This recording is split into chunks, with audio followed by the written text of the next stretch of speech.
আপনাদের বলছিলাম যে রিভিউটা একটু পরেই নেব, তো জাস্ট এখন আমি আগে রিভিউটা নিয়ে নিই। তো প্রীতম, আজকে চাটা তুই বানাইছিস, তোর কাছে কিরকম লাগতেছে আজকে চাটা? না খাই দেয়নি। তাহলে খা। টেস্ট আছে, টেস্ট আছে। মশলা চা বলে কথা। তো এখন আমি আমার ভাগেরটা খাবো, আচ্ছা, খেয়ে দেখ। অর্থাৎ আহ, আমি যদি ভুল না করি আসলে চার যে মধ্যে যে ফ্লেভার, মনে করেন যে সব কিছুই দেওয়া আছে ইনগ্রিডিয়েন্টস। তো গাইস, খাওয়া যাচ্ছে, খাচ্ছি। বলো। গরম, খুবই গরম বাবা।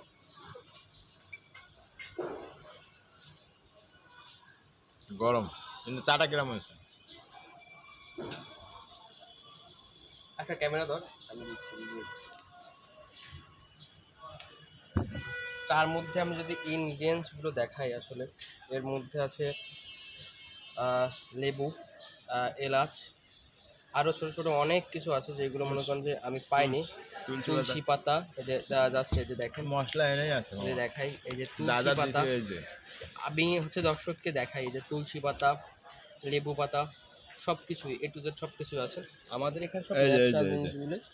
আর এই হলো এখানে মশলা। সব হচ্ছে মশলা। তো এইখান থেকে অনেকেই চা বানায় যেগুলো 20 টাকা 25 টাকা, বা এই মশলা চাগুলো হচ্ছে 50 টাকা 60 টাকা 7 নম্বর ঘাটে 10 টাকা করে। 60 টাকা করেও অনেকে বিক্রি করে, যাচ্ছে তার হাতের জাদুতে। তো আমি লস খাইছি একটু আগে, খুব ভালো সুন্দর একটা লস খেয়েছি, খুব ভালো।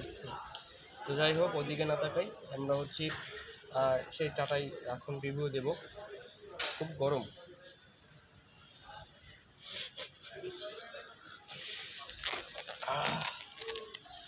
তো চায়ে যখন চুমুক দিলাম, এর মধ্যে যে ফ্লেভারগুলো, যেই স্বাদগুলো সব মুখ কেমন যেন লেগে আছে। তো যাই হোক, আজকে চাটা অনেক সুন্দর হয়েছে। আজকের ভিডিও এই পর্যন্তই। আজকের ভিডিও এই পর্যন্তই। ভালো থাকবেন, সুস্থ থাকবেন। আল্লাহ হাফেজ।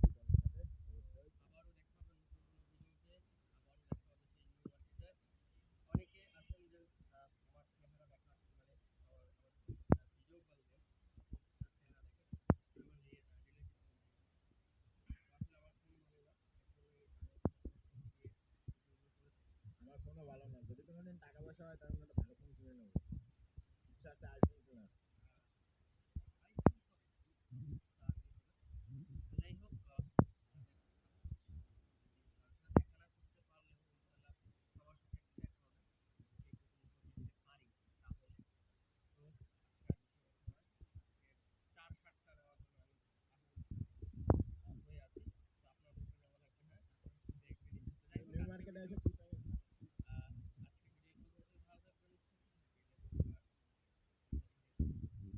নিউ মার্কেটে এসে চাটা খেয়ে যাবে প্রীতমের হাতে।